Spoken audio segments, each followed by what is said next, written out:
Hey guys, it's Byron here and welcome to Byron's Reviews. Today I am joined once again by Rhys. I seem to be becoming a regular thing on this channel, aren't I? I know, you're on like every other video. It's fun talking about random movies and games. Today we are having a look at Dracula Lord of the Damned, which is a film released by Wild Eye Releasing. And Wild Eye Releasing has done a lot of other kind of low budget B movies like Claws, which I know you've seen, and Sharkenstein, but this one is a bit different. So what do you think, Rhys? Well, if I had to describe this movie in one word, it would be odd. It's definitely a very unique film, especially in its visual style. For a Dracula film, you'd think its colour palette is kind of weird because it's almost monochrome in the way it colours itself. Like instead of being like black and white as you normally get with these monochrome films, it's blue and black, isn't it? Which is actually makes a really cool visual style, and I've never seen any other film with such visuals like it.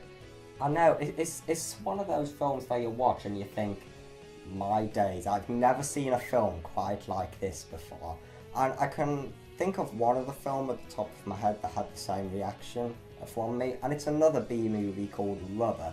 And they're both wildly different films, but this one is, as we've said, very, very stylised. Not only with the colour palette, but it just experiments with lots and lots of different styles. For example, it has animations, both like claymation animations, then just 2D computer animation. And there are even some like practical effects sort of elements. Yeah. And it's really, really crazy. Yeah, and at some points it does have lots of images that kind of flash up on the screen and kind of overlay the characters. Although, mentioning that, I will have quickly mention near the start of this film does have a lot of flashing images, so if you have epilepsy or something like that, don't watch this film. That's a good point, especially a special feature on this DVD as well, which is a short film called Adventures in Existentialism. Yeah, it's a very short, like almost flash animated film made by the director of this film. What was his name again? Theodore Trout, and I think his company is called The Fish Show, if I recall. And Theodore Trout, by the looks of this film, you're absolutely insane, but in the best way, because this film is awesome. I think right off the bat we just need to say we do love this film. Yeah, I do really enjoy this film. I've seen a couple of other Dracula films and the book version, and this is a very good adaptation of Dracula. I've never seen any Dracula film, or in fact any other film quite like it.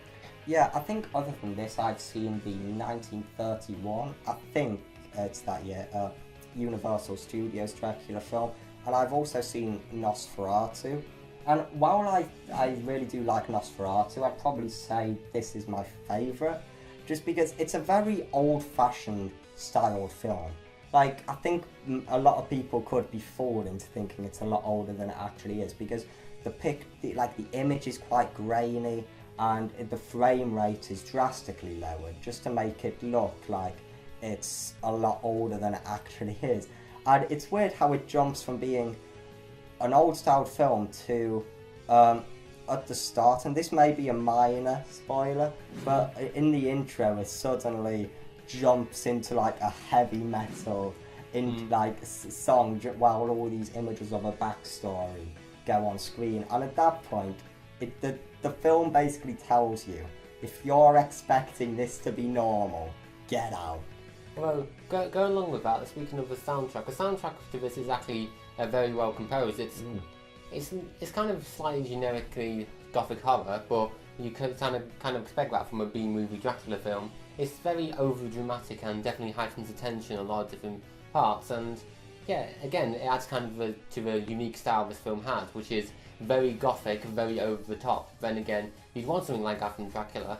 If you have a look at any other Dracula version, like one which I mainly watched, the 1990s one, that is also over the top. It's kind of a very traditional style of doing Dracula films.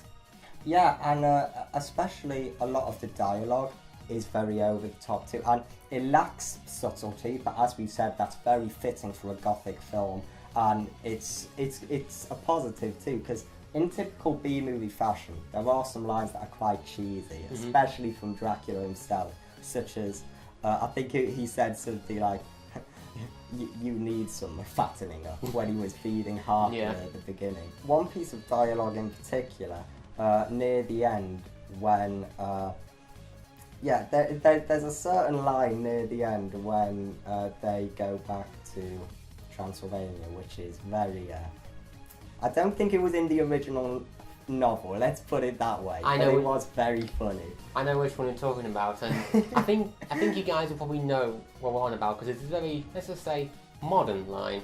Yep. Yeah, well, going along with the writing, that does bring on me to one of the criticisms of the film. Because of this writing is kind of a bit all over the place, but in a good way. One of the characters, Abraham Van Helsing, he's sort of just randomly introduced with real no fanfare, which is a shame. He's like one of my favourite characters from the book, and just him kind of thrown in there with no real introduction. It's kind of odd, and it's really the only time a character's introduced with no real backstory, but it's kind of just an odd thing I noticed while watching it. Yeah, and that brings me on to something I probably should point out. Rhys has actually read the book. I haven't, even though I do want to at some point, because after seeing all these adaptations of the Bram Stoker novel, I am definitely intrigued. But that aside, I do agree with you about the writing, because I think we've had a conversation about how faithful this film is to the book, and I think we've come to the conclusion that the bits that are in this film are, for the most part, minus a few things, very faithful indeed. It's just there's a lot taken out. Like, the film starts pretty much when Harker's arrived at Dracula's castle.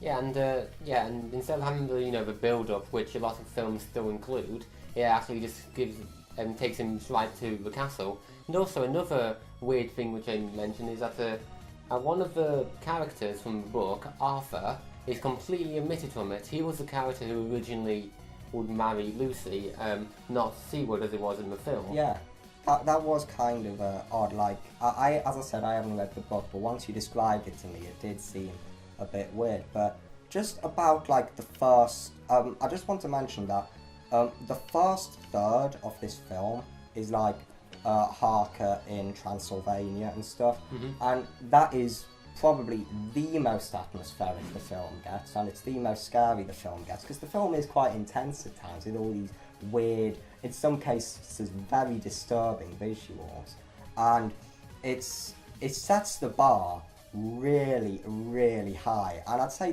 the last 2/3 of the film, while it's good and it is necessary, I'd say even at the climax it never really lives up to the awesomeness and just the sheer wow factor that the first third had.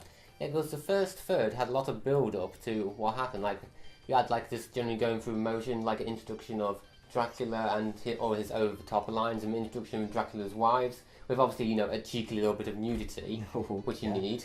That nudity that was in the film, and I think in most films it's obviously there to add some sex appeal, and as a result it's kind of detached from the story as a whole.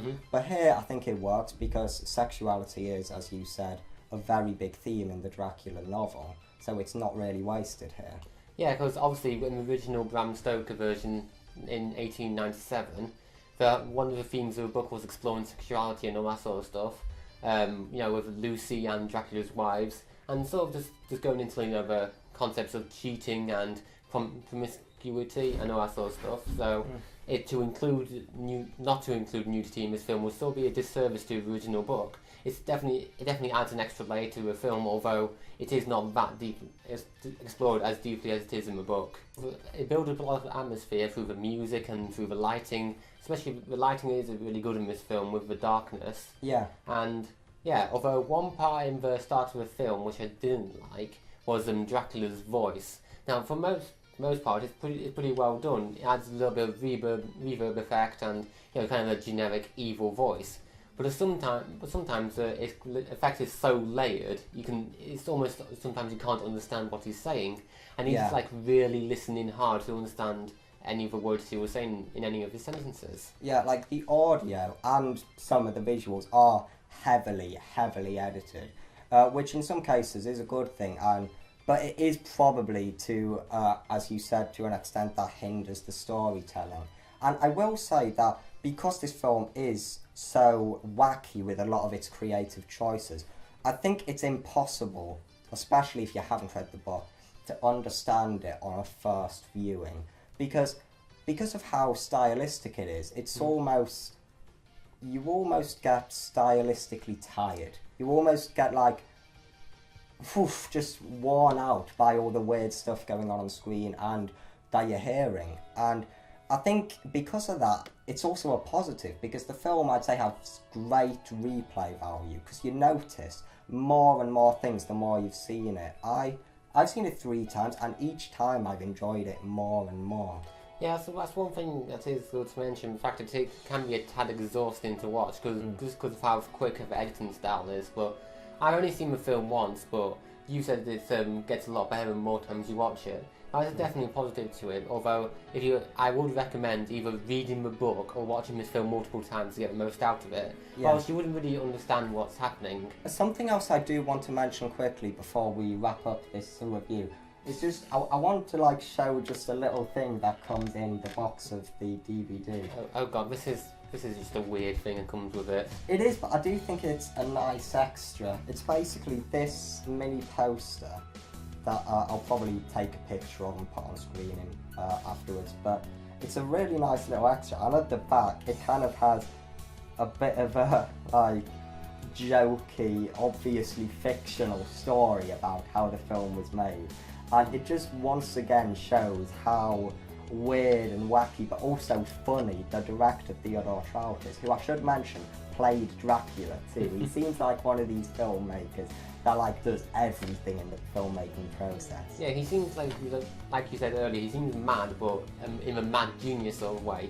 His genius definitely does come through in the film, but obviously, you know, it's kind of scattered, which is how you expect like a mad guy to be like. And this story is really, really weird. It's sort of like you know, one of the director's ancestors made like this big cinematograph film to make this 3.5-hour epic of Dracula before such technology existed. And it was like played on a device that was powered by horses that was the size of a Ferris wheel. Because, you know, that is definitely logical, isn't it? Yeah, but like all in all, I love this film. I'd say if you're a Dracula fan, it is a must-see because it's so different, and I can't imagine anybody who's seen this film forgetting it anytime soon. But expect it to be different, expect it to be stylized and old-fashioned, and like quite old-fashioned. But if you like that kind of style, I'd say it's definitely one to watch. Yeah, I definitely agree with what you said there, Bram. This film is definitely very different, so know that when you're going in, this isn't going to be a very typical film. It isn't going to be like any of the big budget Dracula adaptations you've seen. And I definitely would recommend, like I said before, either reading the book first or watching this film multiple times, or else I don't think you'll get the most out of it. That said, I hope you enjoyed this video, guys. Thank you, Rhys, for coming on here. You have a YouTube channel called Games of Reference, if you want to tell them about that. Yes, on Games of Reference, I do these sort of almost video essay sort of videos where I kind of just talk about random different topics in gaming.